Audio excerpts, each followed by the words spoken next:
recuerde el lema de esta 7ª edición de Mar Poética, otra vez más, porque lo he dicho ya unas cuantas veces, pero está bien que insistamos en él, que es que escribir es como abrazar un cuerpo que no se ve. Una frase que dijo Bernard Noël, y estoy convencido que la poesía es una forma que va tras aquello que no tiene forma, que se resiste. Y la poesía en parte es el ruido que deja esa forma imposible en su vida inevitable, ¿no?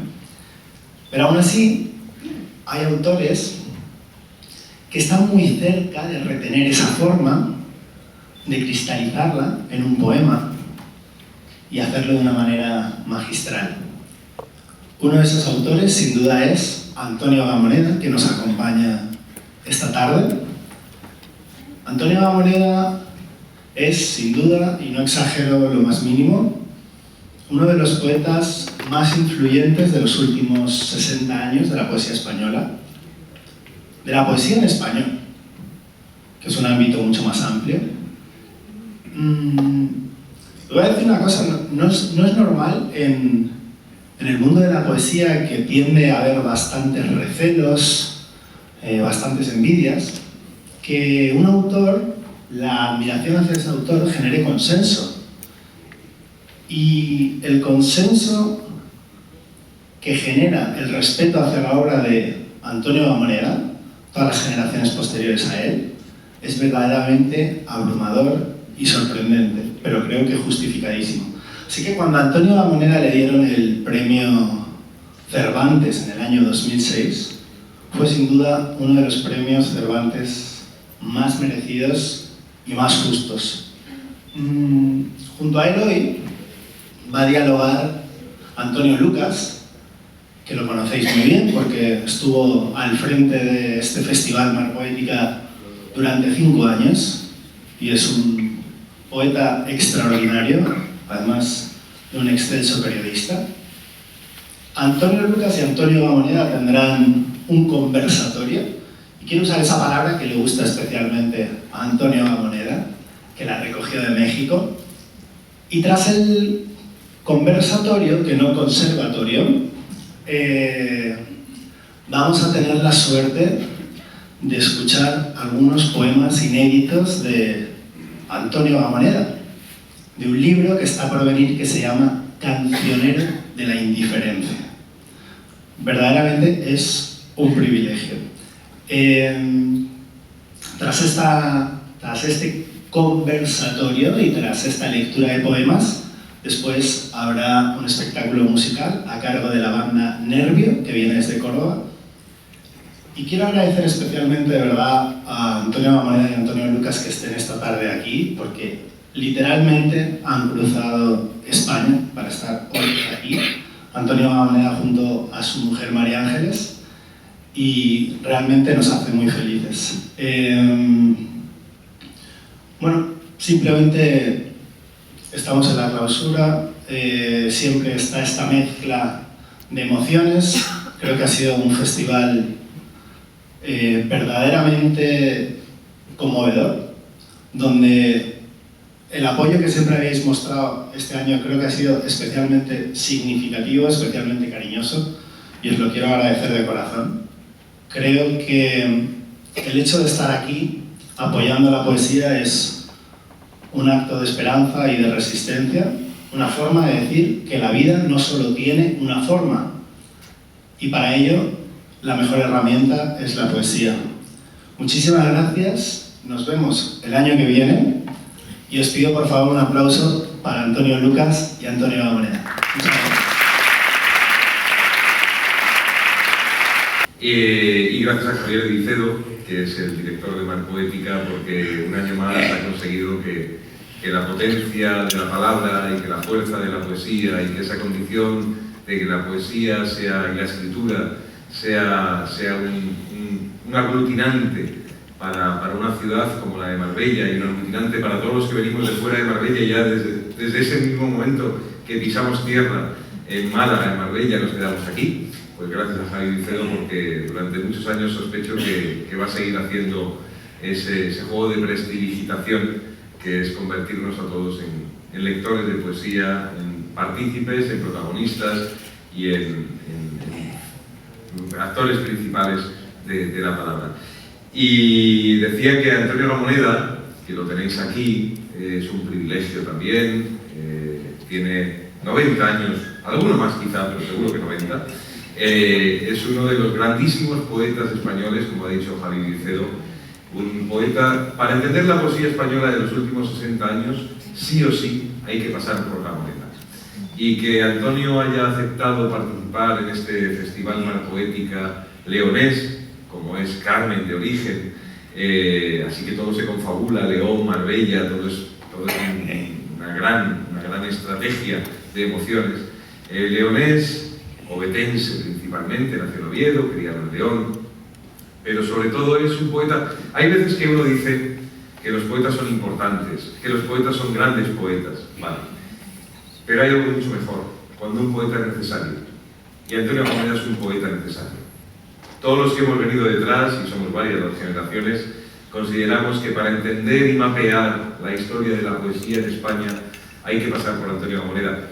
Y algo que también es importante, no solo para la poesía, también para la actitud cívica, para la ética estética, para lo que es la decencia del escritor, la decencia del ciudadano, creo que no conviene descuidar el nombre de Antonio Ramoneda. ¿Cómo estás? Sí. Buenas tardes, queridos amigos y amigas. Estoy aquí de muy buena gana, ciertamente.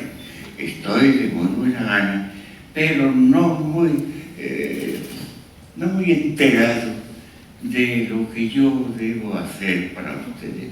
Me ayuda un poco que les presento cordialmente. Están ustedes ahí según todas las posibilidades de un buen ejercicio sedentario, pero no les veo. La tecnología se distribuye de manera desigual y ustedes me ven a mí. No es un privilegio, bueno, yo no les veo. Total, decía antes que no sé muy bien qué puedo hacer yo aquí, aparte de estar en situación cordial y con disposición también cordial a comunicar con ustedes, aunque haya de ser, y así será a través de mi amigo Antonio Luca. Pero, ¿qué les diría? Claro, yo quiero hacer algunos prudentes avisos, porque bueno, los viejos pues tenemos algunas necesidades y sobre todo precariedades en nuestra posibilidad de hacernos entender, hacernos estimar. Ya, fíjense ustedes, en qué peligro me he puesto yo, amistad y cariño aparte, sentándome aquí con este amigo.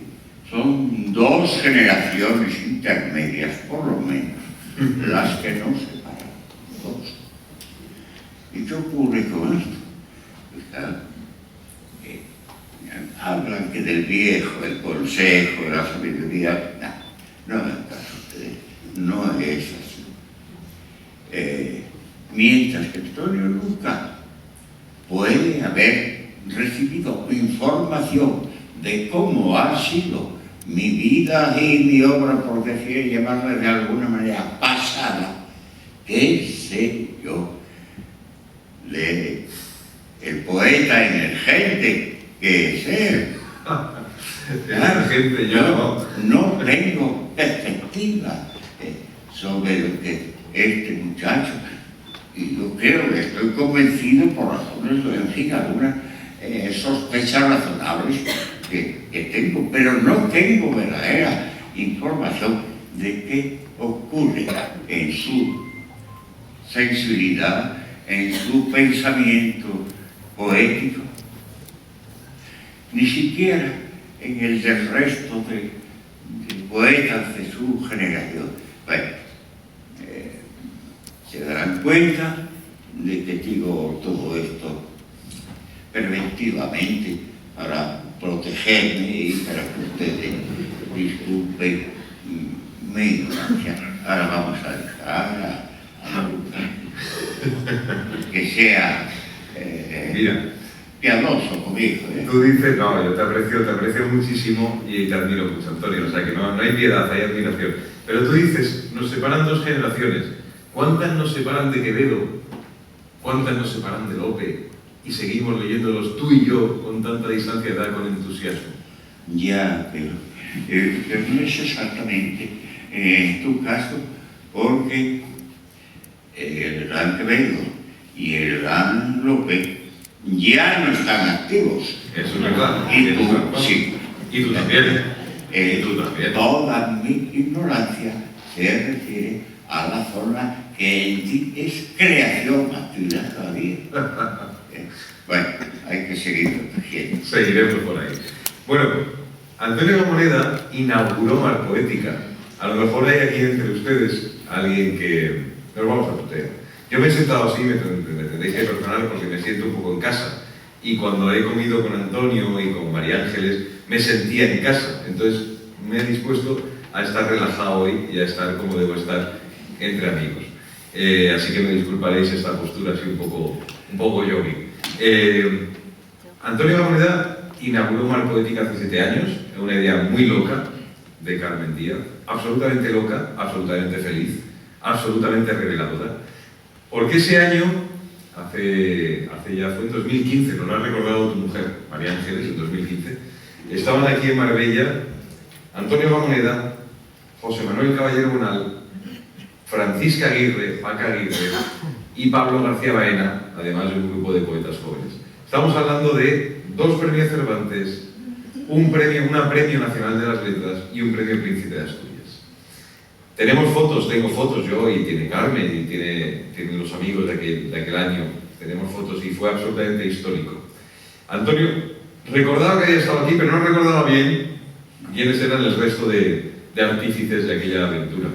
De entonces aquí han pasado 14 años y curiosamente, y esto hay que decirlo con toda la honestidad, Antonio es el último bucardo de la gran poesía española. El bucardo es una especie de cabra extraordinaria de picos de Europa, de las que quedan muy pocas por obra y gracia del ser humano. Y Antonio es el último bucardo de aquella generación. Tenemos delante a uno de los poetas que no solo ha punteado la poesía española, sino que sigue escribiendo poesía a los 90 y tantos años. Y aquí va la pregunta, Antonio. ¿Cómo vive en ti la poesía a los 90 años? Ya. Pues supongo que vive, porque me preocupo por recibir préstamos del pasado, desde luego, pero hay un poco de picardía en mi actitud en pretender y conseguir en algunas ocasiones los préstamos del presente. Es decir, quizá tú vete a saber y estos préstamos, ¿qué ocurre? Que me dedico yo a imitar ese pasado y ese presente. No estaría mal si le quitaba en un grado de bondad aceptable y hasta plausible, ¿no? Bueno, no estoy seguro, pero sí es cierto de que yo voy a vosotros, y no solo a vosotros, que he hablado del pasado también, para seguir escuchándome a mí mismo en alguna medida. No es ninguna originalidad, casi todos los poetas hubieran respondido mucho mejor que yo, diciendo que estaban muy atentos a la tradición. Y es verdad.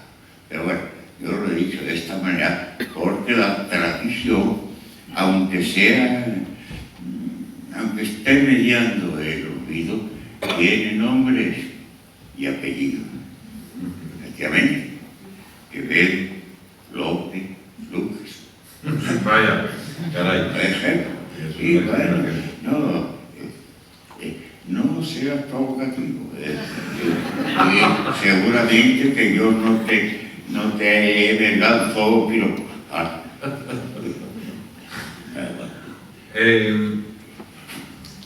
Antonio, ¿cómo ha pesado en ti la condición, dos condiciones que yo creo que han sido importantes en tu biografía por lo que hemos leído en tus memorias y por lo que hemos descubierto y lo que hemos disfrutado en tu poesía?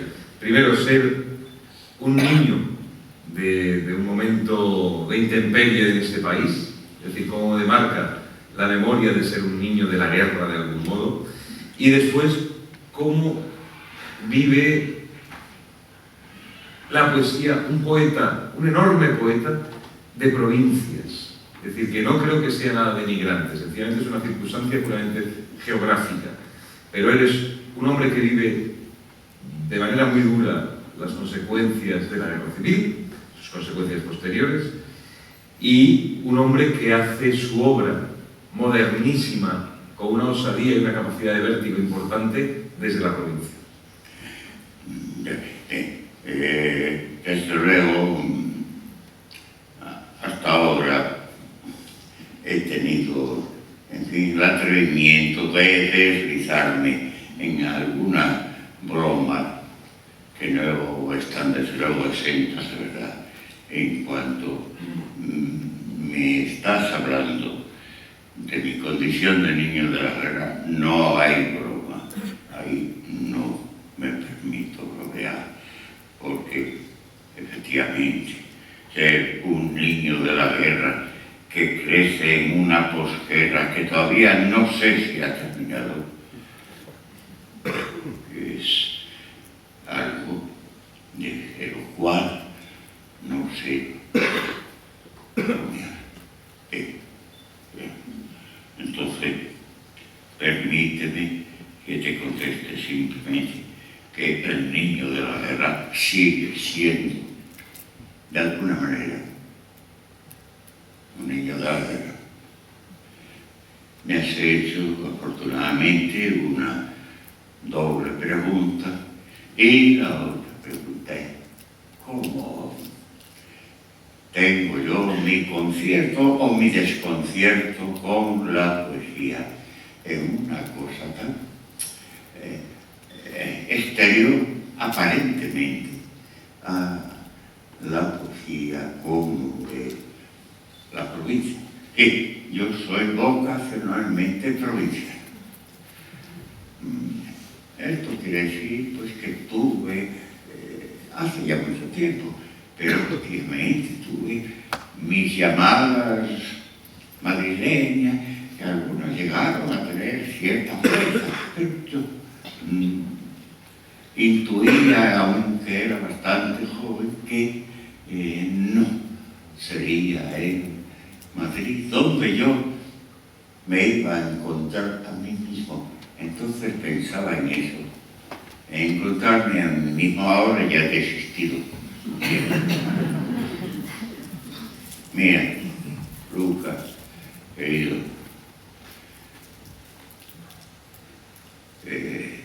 en la poesía están potencialmente todos los datos generadores que puedan darse en nuestro planeta. No se excluye ninguna realidad. Esto es verdad. Y es posible que la percepción de esos datos ahora mismo, año 2024 de Jesucristo, o del calendario, ¿qué calendario es? Parece que nos rige incluso a los más decididos ateos, un calendario fabricado por Roma, no me acuerdo en este momento en todo cuál es, no tiene importancia. Es cierto que en Madrid hay un sistema de comunicación, por decirlo así, en cercanía, y la posibilidad de nutrir la poesía del año 2024 de una manera muy próxima y con grandes posibilidades creativas. Lo acepto.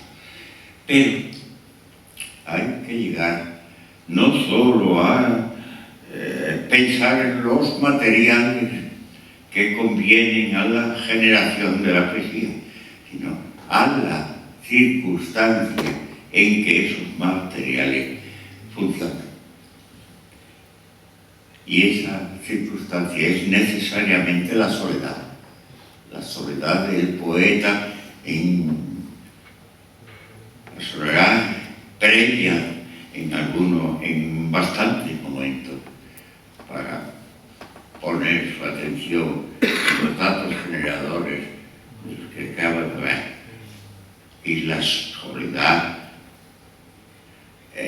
totalmente necesaria de sentirse solo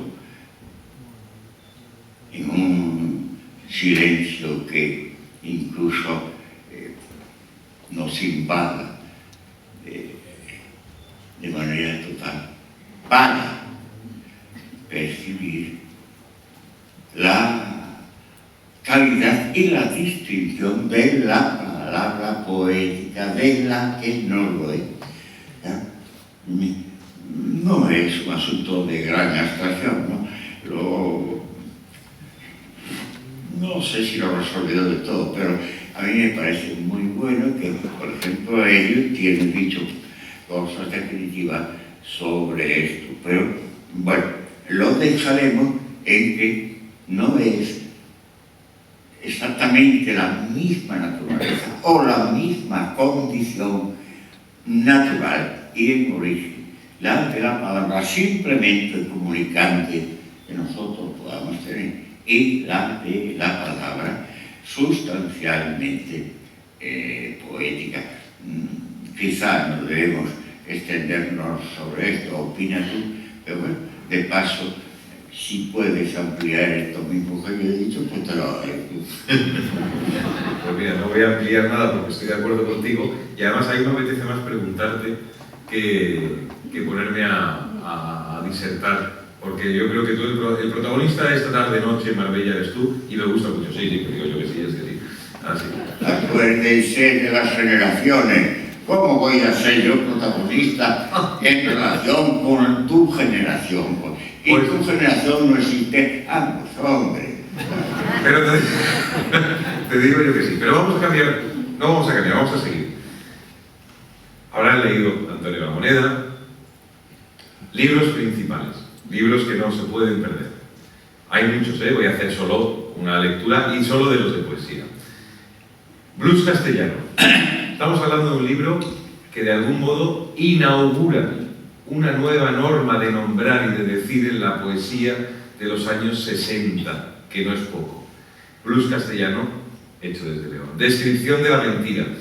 Un libro, voy por un orden a lo mejor alternativo, pero importante los títulos para que los puedan apuntar. Descripción de la mentira. Un libro que además quiero preguntarle a Antonio por eso, que viene después de años de silencio. Cosa importante en La Moneda. La Moneda es un escritor constante, un poeta constante, un poeta muy reflexivo, un poeta con capacidad de calar profundamente en el enigma de la poesía, pero demorado en algunos momentos. Descripción de la mentira. Libro del frío, tienen que verlo, o sea, inevitablemente. Lápidas, Cecilia, un libro de una emoción extraordinaria dedicado a una de sus nietas, algo sobrehumano, podríamos decir. Un libro de verdad de una emoción vibrante, alucinante. Dicho esto, quería preguntarte, cuando Antonio llega, porque además hablaremos luego de arte. Antonio es un gran conocedor del arte contemporáneo, durante muchos años ejerció la crítica de arte, cosa que complementa mucho y se entiende mejor su poesía también viendo los textos de crítica de arte. Pero cuando la poesía de repente desaparece, desde que se publica un libro hasta que llega, por ejemplo, Descripción de la mentira, en ese tiempo hay mala conciencia, en ese tiempo hay ansiedad, en ese tiempo no hay nada. es posible que hubiera algo en lo que se resumían todos esos estados de conciencia que tú has aludido. Claro, tengo que explicar un poco. Has dicho que efectivamente Luis Castellano se ubica en torno a los años 70 y poco. Primero me gustaría brevemente explicar un poco el título. El blues negroamericano es una gran creación musical, no solamente por datos estrictamente musicales, sino porque el jazz, del cual el blues es un protagonista esencial. El jazz es un canto simultáneamente para el placer, pero lo es también para la protesta y para la consolación. El que canta, decía mi madre, su mal espanta. Pues es cierto. Recuerdo que las generaciones lejanas todavía cantaban, no estábamos invadidos por televisiones ni emisoras de radio, y había que cantar. Esto ayudaba a vivir, pero bueno, no es este el asunto. Quiero decir que mi libro Luis Castellano quería ser un libro de protesta y necesitaba que fuera un libro de autoconsolación. Por eso se llama así. Algo tendría, no eso, pero algo tendría de esto, porque la censura, entonces autoridad cultural en España, pues, lo retuvo, lo podó, dijo que podía publicarlo si quitaba, bueno, una página aquí y otra allí. Yo no podía hacer eso. ¿Cómo iba yo a despojar a mi libro de sí mismo? No lo hice. ¿Qué hice? Pues, como me devolvieron un ejemplar del libro, pues meterlo en un cajón, darle y esperar, no sé, 7, 8, 10 años, hasta que no hubiera censura. Las cosas fueron así. Entonces, claro, la justificación en letras minúsculas históricas de Luis Castellano es haber nacido de alguna manera en la resistencia a la dictadura y haber sido también una llave que se abrió para algo que no es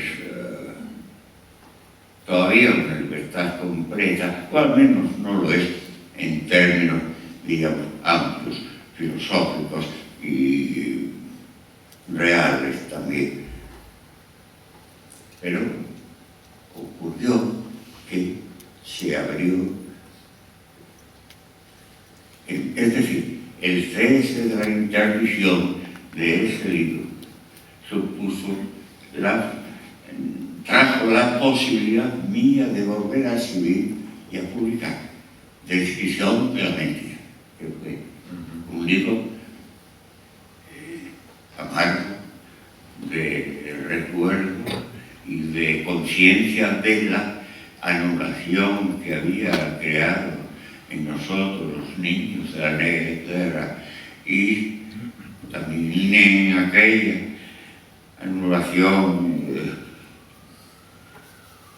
vamos a decir, la carnal que sucedió para tantos seres humanos precisamente en la guerra. En ese sentido, los libros no es que sean libros oportunos, es que la oportunidad realmente dramática, por no decir trágica, se produjo y la oportunidad liberadora también. Entonces, quiera yo o no quiera, sepa yo o no sepa hacerlo, estos dos libros son testimoniales respecto de estos dos momentos dramáticos y potencialmente liberadores de nuestra España.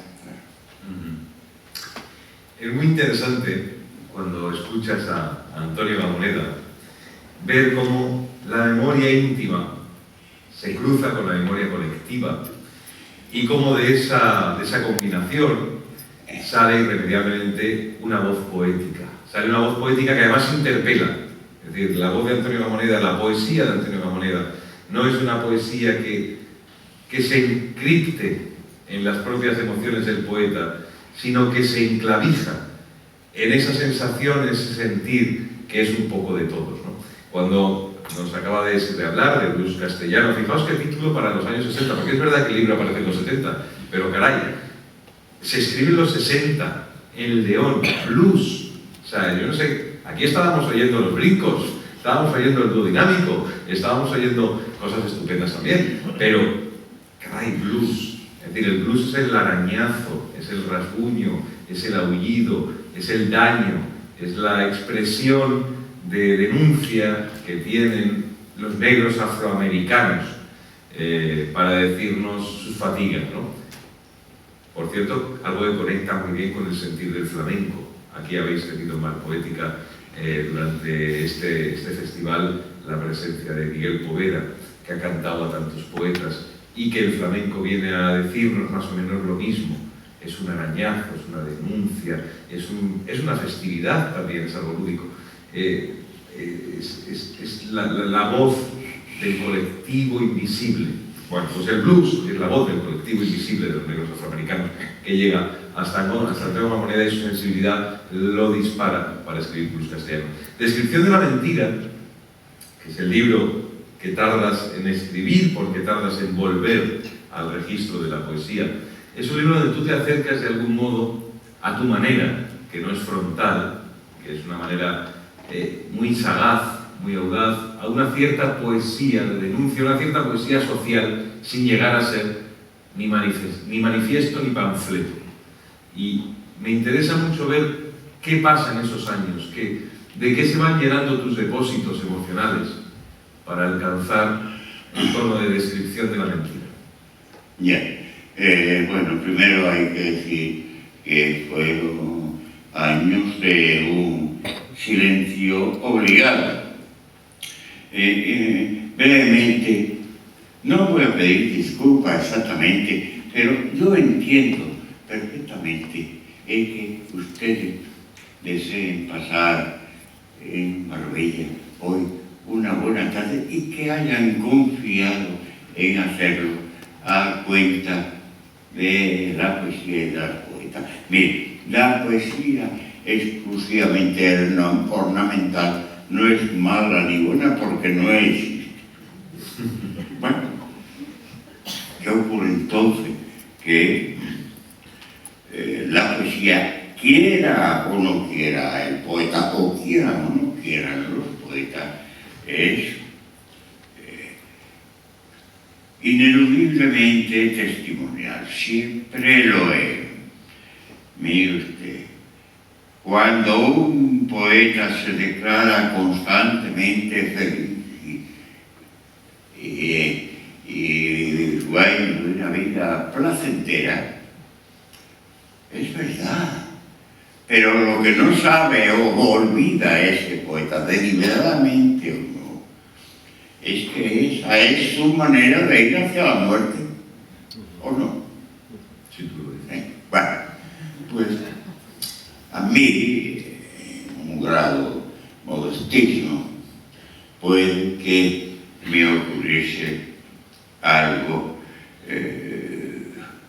semejante a llegar a descripción de la mentira. No sé si te estoy contestando bien, sí, pero es posible que yo tuviera una cierta grandeza voluntaria, una cierta. Bueno, yo no sabía que era incapaz de cumplir con esa grandeza, pero seguramente yo aspiraba a que mi libro fuera testimonial y de alguna manera previsor también del futuro. Y el testimonio me era desconsolador, porque ¿qué había sido de nosotros? Los niños de la guerra, ya, naturalmente. La grandeza se me iba cayendo poco a poco de las manos, porque el repaso de la circunstancia existencial no me proporcionaba datos grandes, datos terribles sí, y grandes ninguno, más bien datos miserables, datos que desvanecían de alguna manera, y ahora a los 90 y tantos años pienso que sí, que estaba en lo cierto yo.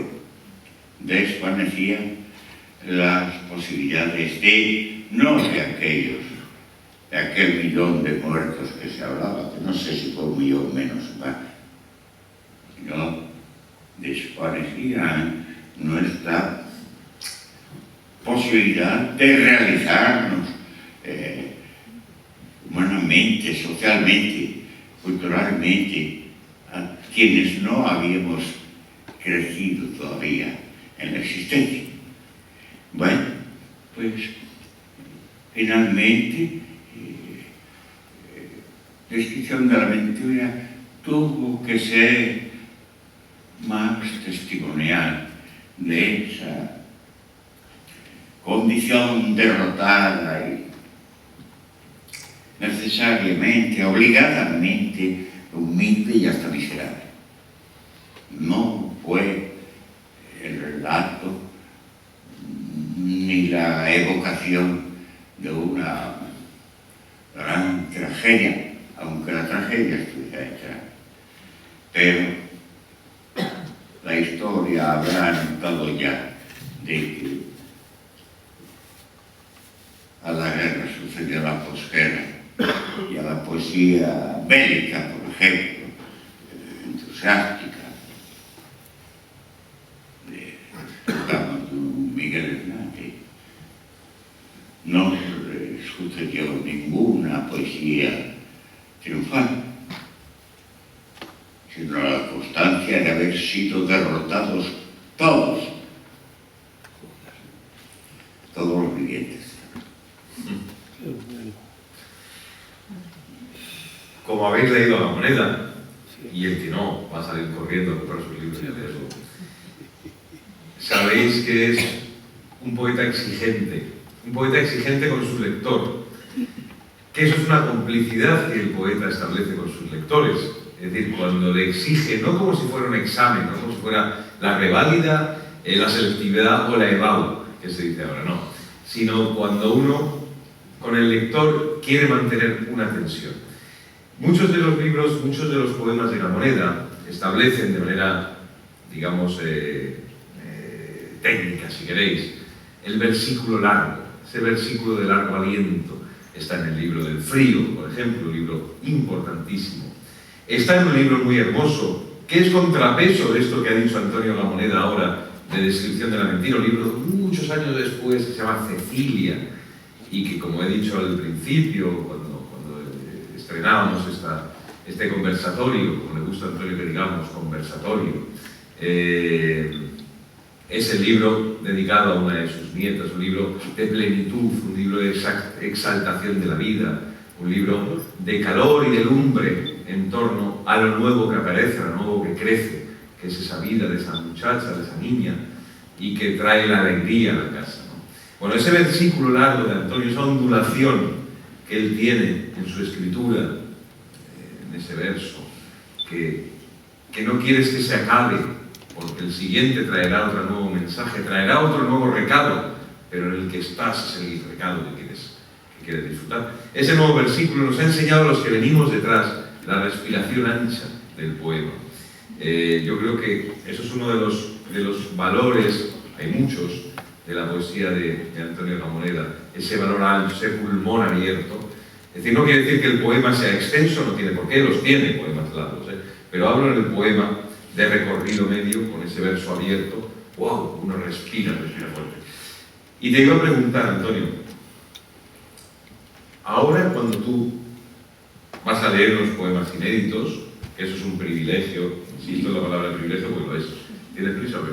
No, estoy escuchando. En estos poemas, cuando tú te sientas a escribir, tú necesitas ese recorrido, necesitas esa voluntad de que el verso ensanche. Yo no tengo pensado de manera concreta y con su comienzo, su nudo y su desenlace, que era el trigo necesario antiguamente para la obra. Todas las cosas que Lucas me dice, pero bueno, no me siento tampoco totalmente incapacitado. Antes de contestarte eso, quiero hacer un pequeño preámbulo.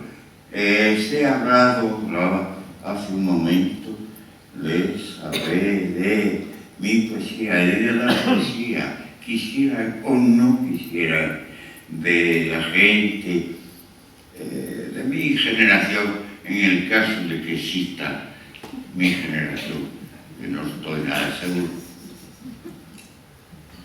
Y eso hablaba como el relato o el testimonio de un fracaso existencial colectivo, dentro del cual al parecer estaba el poeta.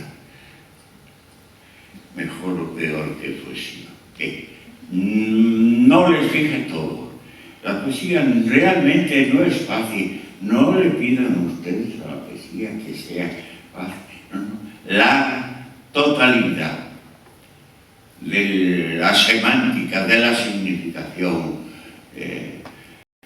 del poema y de la palabra poética es improbable que se consiga totalmente. Hay una serie de sucesión significativa y no está muy claro cuándo termina. ¿Qué quiero decirles aquí? Quiero decirles que incluso los poemas más desolados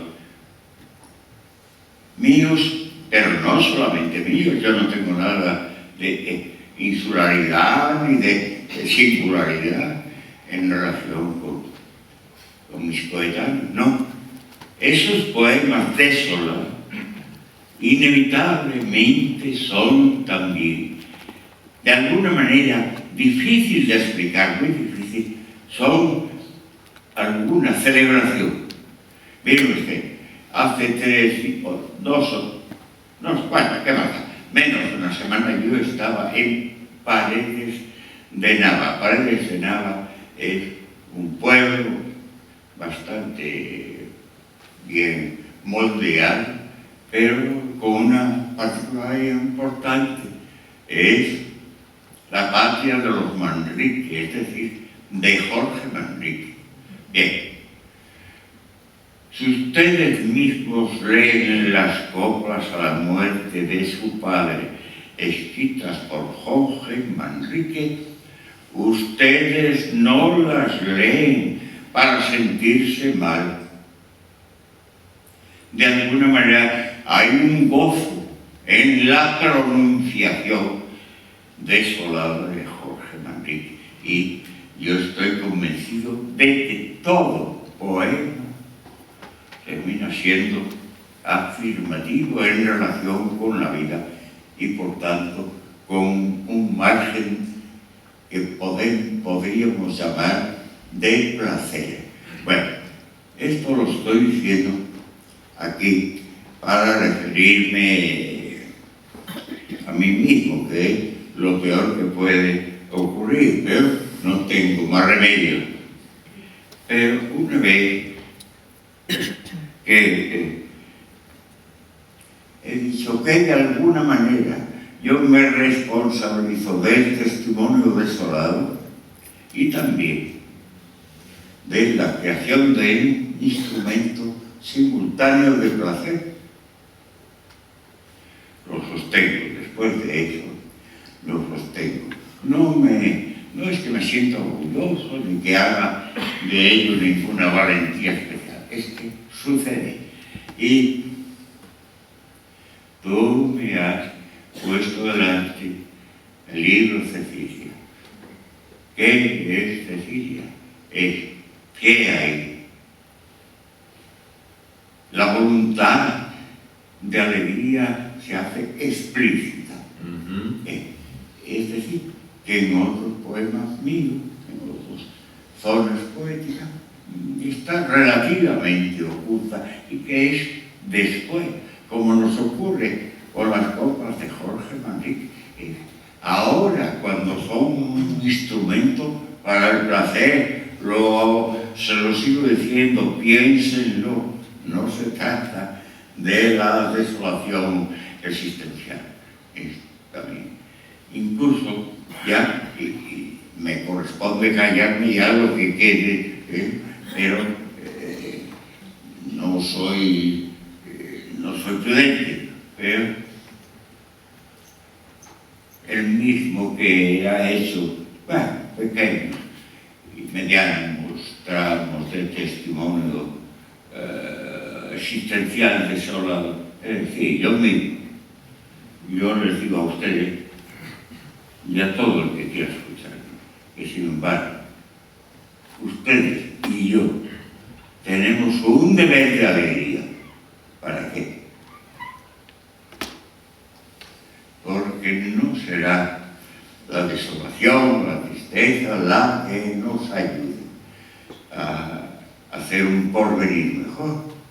No. Tenemos que esforzarnos en la alegría, en la participación de la vida, la participación positiva. Y ya de paso les digo que esa puede ser la gran utilidad de la poesía, de esos que se suele decir que no sirven para nada.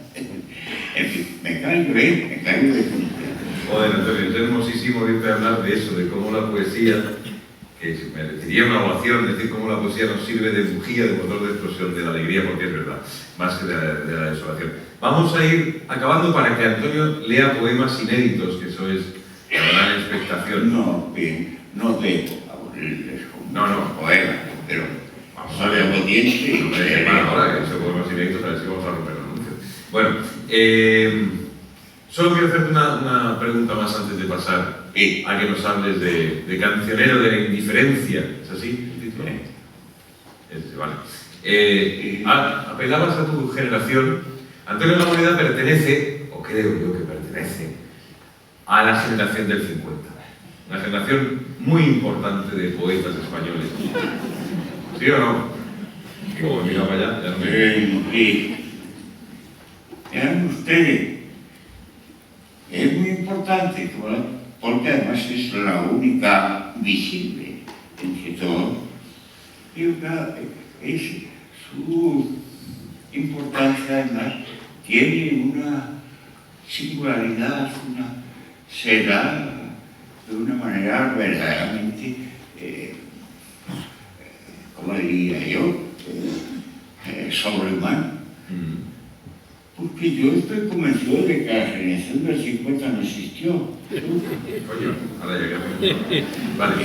Y, por tanto, pues no me siento demasiado externo a esta generación. Bueno, sí existieron, cuidado, magníficos poetas. Bien, eso es verdad. Claudio Rodríguez. Oh, ¿Vale? Claudio Rodríguez. Y seguimos hablando y llegamos a ti. Estás ahí. Bueno, si quieren, pero no es necesario. Claro, no lo veo. Yo no voy a hacer calificaciones, voy a decir que yo con Claudio he sentido en mí esa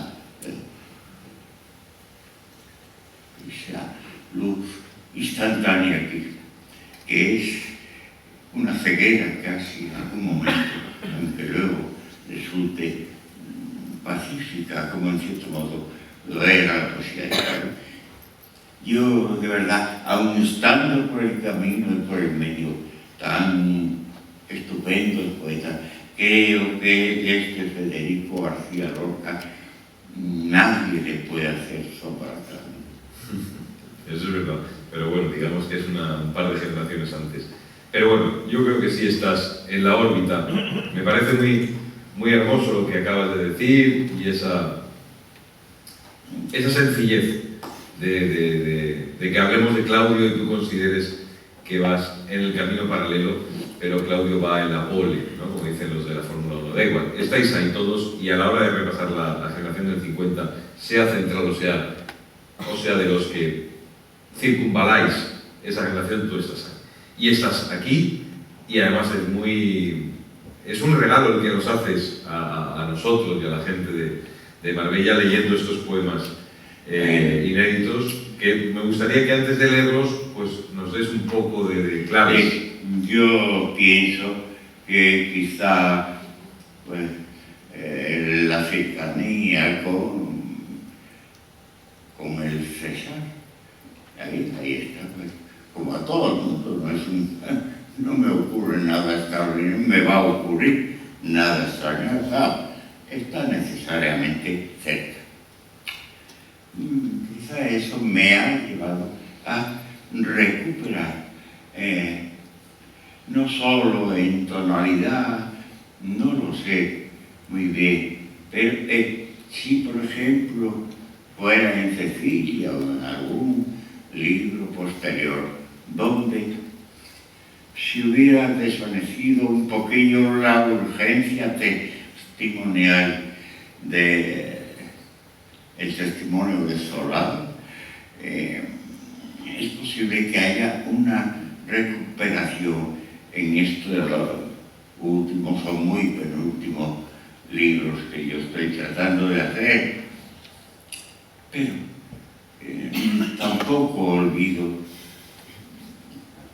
eso mismo que les decía antes, nuestro deber de alegría, de recomponer todos nuestros recuerdos en ocasiones terribles, pero de recomponer en una voluntad de alegría ¿para quién? Para Cecilia, para sus Cecilias particulares, para los que están viniendo ya al porvenir, están viniendo ya. Entonces, bueno, pues la misma desolación y quizá el atemperamiento de esa conciencia, de esa voluntad de ser yo. Se lo decía en broma, pero no del todo, a nuestra amiga Carmen, que tanto peso y exquisita responsabilidad tiene en esta circunstancia, porque yo me había despedido de ella, quizá fue anoche, y le dije, sed buenos y felices. Y ahora cuando venimos le pregunté que si efectivamente había sido buena y feliz. Bueno, por encima de todo el recuerdo amargado, por encima incluso de la acumulación de miserias que es la historia de España, no solamente desde el 36, a veces sea así. Hay esa constancia, esa voluntad, más o menos explícita, más o menos exterior, pero hay. Y yo creo que algo tengo de él. Y por tanto me tendrán que perdonar las otras expresiones desoladas, ya que es el adjetivo que voy a utilizar. Y no sé más, no sé más. Oye, léenos unos poemas inéditos.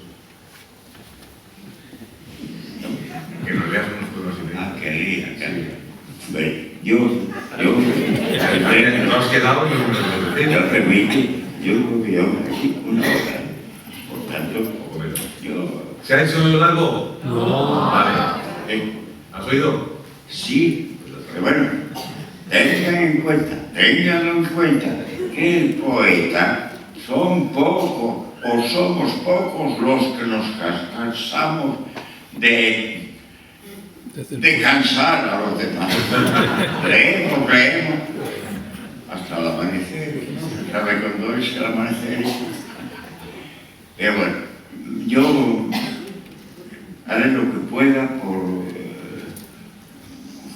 ser generoso y al mismo tiempo prudente con usted. Todo esto que tengo aquí no vale para nada. Aquí,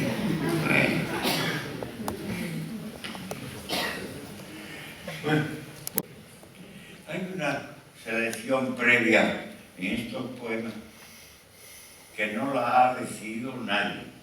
Resulta que cuando estaba terminando de sacar copia, de imprimir de los poemas que iba a traer para aquí, pues bueno, imprimí más de la cuenta. Pero se está terminando la tinta, el tóner. Sí. Y entonces me di cuenta que para poder leerlo tenía que imprimirlos en negrita. Para que cogiera fuerza, claro, la letra. Claro. Y eso, pues en fin, nos ha preparado. Así que, bueno, les decía.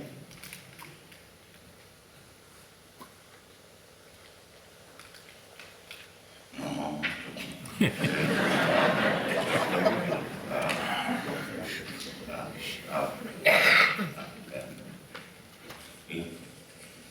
Pues, y Antonio Luca, ya que andamos un poco peleados con las generaciones, como acto de unidad, voy a leer el título que a veces se me olvida poner los títulos, y el título dice: Yo mismo y la generación del Cornezuelo. Si averiguas lo de qué generación puede ser esta, ¿verdad? Yo lo voy pensando mientras Abrí la tierra y la tierra no me reconoció. Solo hallé líquenes y hierbas incomprensibles. Quise ver a los vencejos amarse en el aire, pero los pájaros no existían. Bajé al soto para oír el temblor de los álamos, pero no me extravié cortando estambres y escuchando sollozo. Bajé a las hernas, busqué a los hombres afilando el dalle, y en el centeno solo había luz, solo la luz crujía. Los páramos se agotaban en carrizos y sombras. Los robles apenas retenían rocío para las víboras. Y las moras se desprendían rojas de las zarzas. Nadie preguntaba por sí mismo, no había reconocimiento. La costumbre era el mundo vacío. Pensé en la muerte. No así. Pensé en los ancianos, viendo avanzar la muerte, solo la muerte, sobre el campo amarillo. No pensé nada más. Es parte de mi historia. Lo demás no ha sucedido. Pero quizá yo tuve un sueño. Unos eligen vivir y otros soñar. Yo no elegí nada. ni sueño, ni vida, pero quizá el sueño sucedió en el sueño. Claro está. Las alondras aullaban en los campanarios y las yeguas volvían. Sus uñas levantaban pequeños relámpagos de las sendas trazadas entre amapolas. Pero nadie atendía a las alondras ni arrendaba las yeguas. Nosotros mismos no deseábamos frutos.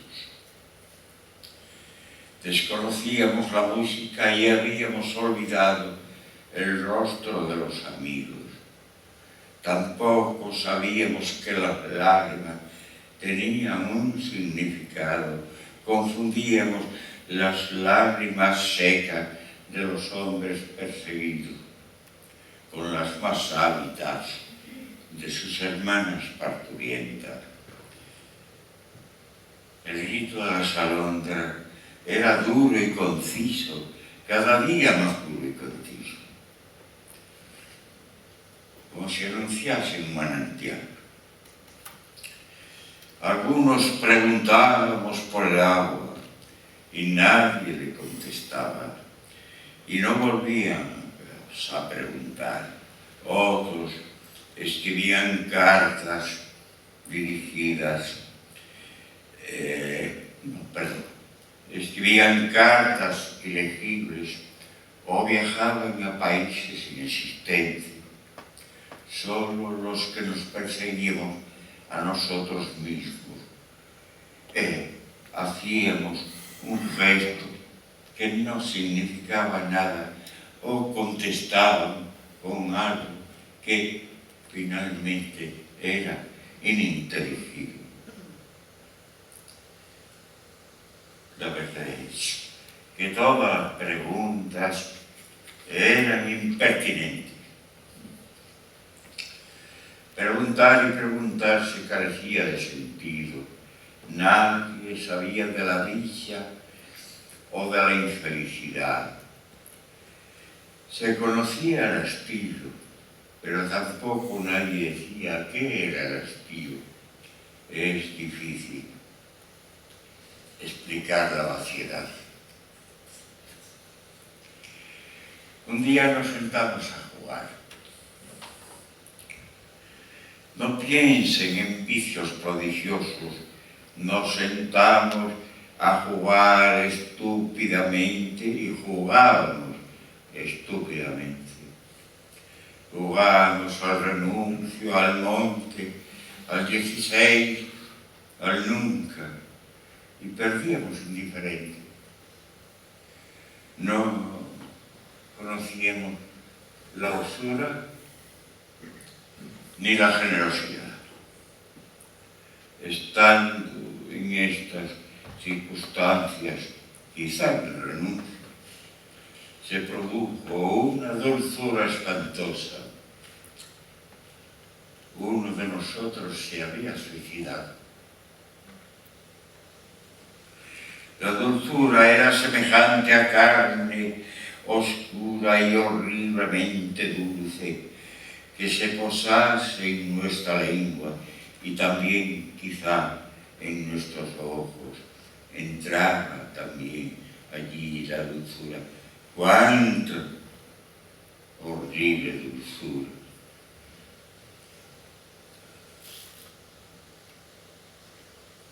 Fuera como fuese, dejamos solo al cadáver y cada uno se fue a su casa a pensar en la dulzura, es decir, a pensar en los insectos.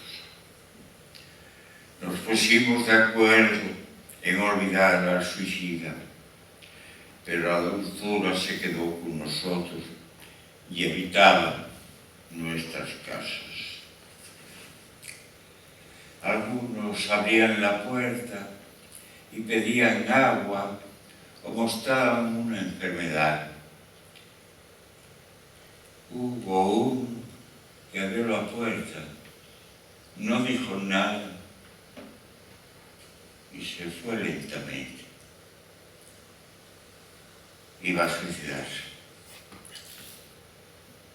Pasado un tiempo, nos reunimos para dialogar, pero únicamente hablábamos de insectos. Reflexionamos y nos pusimos otra vez a dialogar. Y dialogábamos gritando hasta el amanecer, sin decir nada. No sabíamos qué hacer, ni queríamos saber. Una mañana alguien vino a decir que estaba lloviendo en las hectáreas. Y durante varios meses calculamos el valor de las lentejas que no habíamos sembrado. Lo calculábamos con perfección, hasta la perfección. Las tormentas a veces ponían azufre en nuestros ojos, pero nosotros seguíamos calculando hasta el amanecer. No podíamos equivocarnos. Algunos comenzaron a sospechar de las multiplicaciones. Finalmente, no se dieron las circunstancias objetivas. Las legumbres se aplazaron y los camaradas comenzaron a desaparecer. Finalmente, nada más. Sé de mi sueño. No sé si despertar. Hoy, un 10º día sin salir de casa, he abierto los cuarterones y he visto las calles vacías. Es el miedo. Hay miedo a la mínima bestia concebida en laboratorios o en murciélagos. Unos y otros se dicen necesariamente asiáticos. Bien, he cerrado los cuarterones y he abierto una caja de cuero y he repasado distraído fracasos y medallas. Después he mirado las lilas del patio. El hielo puede quemarlas esta misma noche. No sé si volveré a verlos. Tengo frío. Pablo ha muerto hace unos días o unos meses, no estoy seguro, no recuerdo. Se ha posado una mosca en mi mano derecha. Recorre las venas, las azules, preferentemente al Bolívar. Este año las moscas se han adelantado, aún no es abril.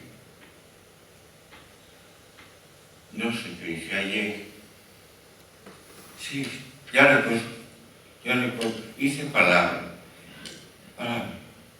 Parecen ciertas, pero no tienen significado.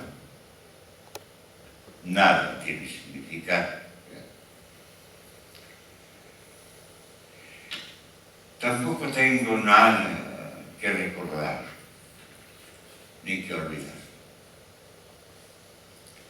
¿Quién ahora estará allí en aquellos líquenes, abriendo la tierra, buscándose a sí mismo quizá?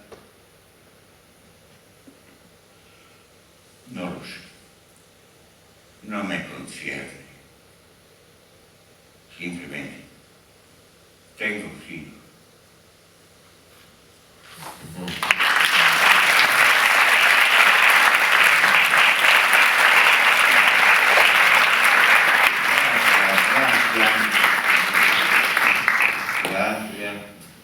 pero yo les pido que no. Si quieren aplaudan un poco al final.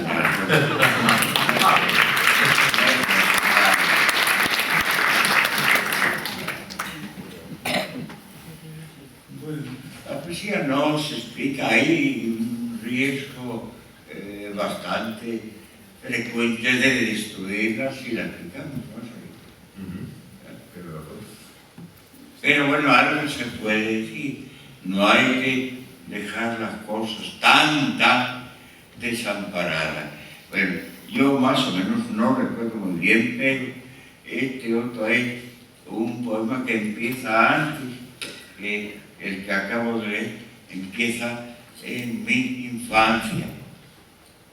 Y quizás, pues, sí, el poema se titula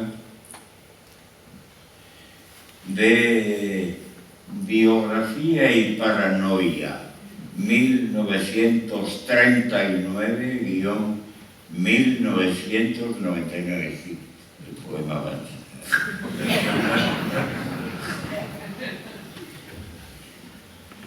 Pasé la mañana viendo extinguirse brasas sobre los muros abatidos. A la tarde me entretuve escuchando canciones y blasfemias. Aquellos eran días tranquilos. El puré de almortas y la insistencia de las pulgas portadoras o no de sífilis se sucedían con normalidad. Algún tiempo después se dio en mí el instante de rasgarse la infancia, entre despertar y no despertar, vi una luz, una fisura sin límites que venía hacia mí arrastrando grandes cuchillos. Permanecí inmóvil y mi cuerpo se hizo parte de la luz. Esto fue todo. Pero el miedo entró en mí y se quedó para siempre. Aquel mediodía llegaron las revelaciones. Supe que había de morir y que la eternidad no podría alcanzar, que yo podría alcanzar, sería la única que pudieran proporcionarme los coleópteros. Fue de este modo como la eternidad se me hizo impensable. Todo sucedía antes de extraviarme en los símbolos. Antes también de semejante extravío fui confiado a 19 ancianos que no distinguían entre la didáctica y la lujuria. A los 14 años y un día ingresé a una oficina vigilada por interventores que telefoneaban a grandes empresarios invisibles. A las 5 de la mañana cargaba antracita y hacía astillas hasta que llegaban las mujeres a fregar. Los ancianos y la caldera fueron beneficios que me procuró el comandante y juez instructor del penal de San Marcos, asesino y alcohólico, primo carnal de mi madre. De vez en cuando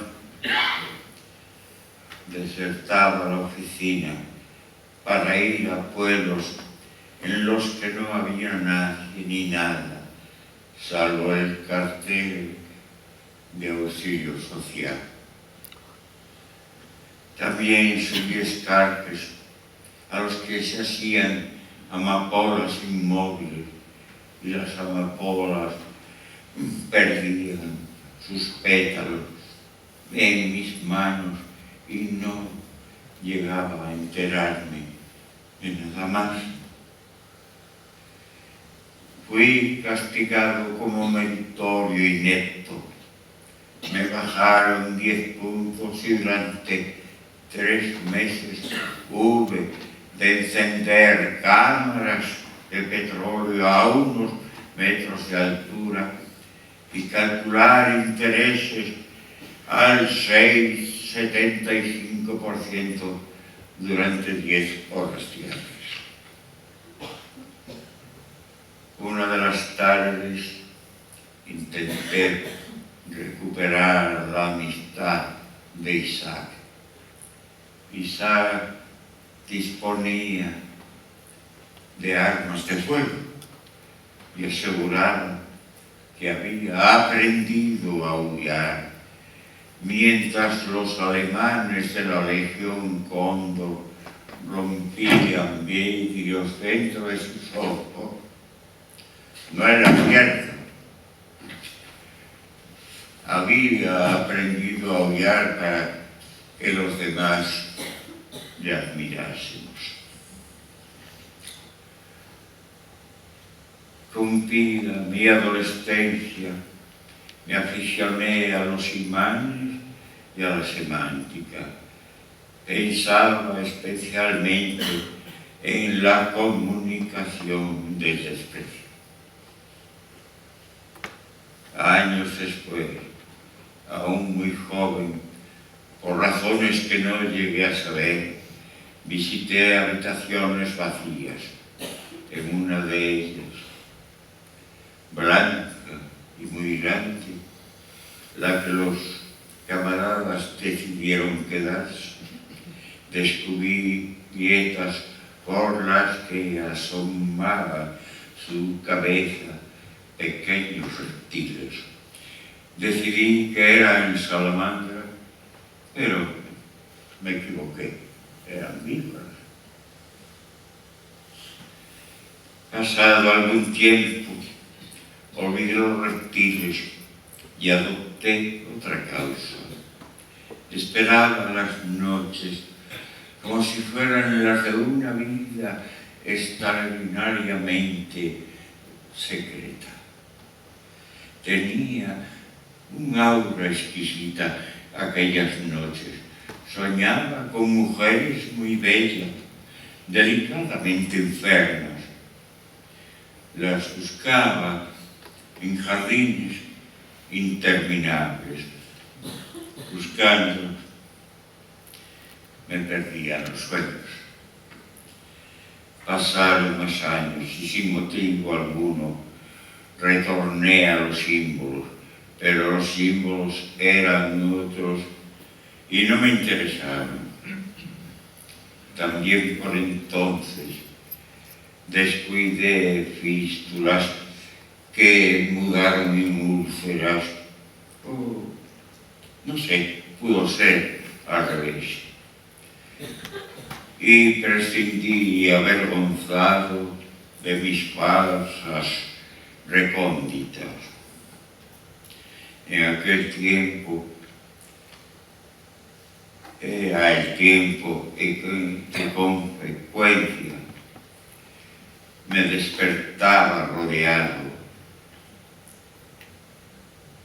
de agujas temibles. Después transcurrió mucho tiempo en el que nada ocurrió, salvo trabajar 12 o más horas diarias. Al fin, cierto día, renuncié a mis deseos y decidí que mi vida estaba cumplida o acabada, sin saber cuál de las dos posibilidades, cumplida o acabada, era la que me correspondía. Decidí también que no había más que uso en la relación de los cuerpos y acepté desempeños que incluían inventarios de visitaría confiscada, amantes ya muy viejos, y transitoriamente me ocupé de motivaciones mineras. También trabajé en la asistencia suicida. Hubo una ocasión, solo una ocasión, eran las 3 de la mañana, en la que vi el rostro de mi madre sonriente sobre el algodón y el acero. Estos fueron mis trabajos, mi estética de la tristeza quizá, mi estética. Aparte de esto, en el exterior, excrementos cubiertos de rocío y los grandes anuncios de la felicidad. Bueno, ustedes han visto, ya saben que les he robado, que no me puedo, es un favor que les pido. El poema anterior era historia, retrospección en relación con el curso de mi vida, pero ya de mayorcillo. Esto no es infancia y poco más. Pero tiene una particularidad que no es un mérito, porque no. ¿Por qué no voy a decir? Tenemos que irnos. Tenemos que irnos. Ah, claro, ya me parecía. Claro. Por favor, Tenemos que irnos. perdónenme. ¿Qué más? ¿Revés? ¿Ovación?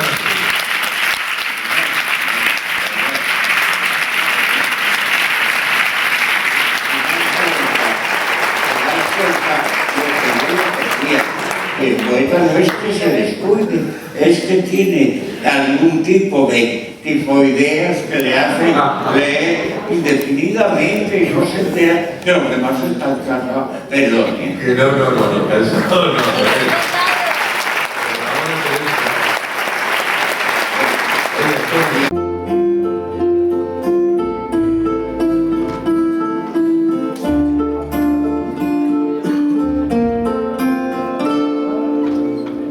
Desmayarse, atreverse, estar furioso, áspero, tierno, liberal, esquivo, alentado, mortal, difunto, vivo, leal, traidor, cobarde y animoso. No hallar fuera del bien centro y reposo, mostrarse alegre, triste, humilde, altivo, enojado, valiente, fugitivo, satisfecho, ofendido, receloso. Esto es amor,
es amor, esto es amor.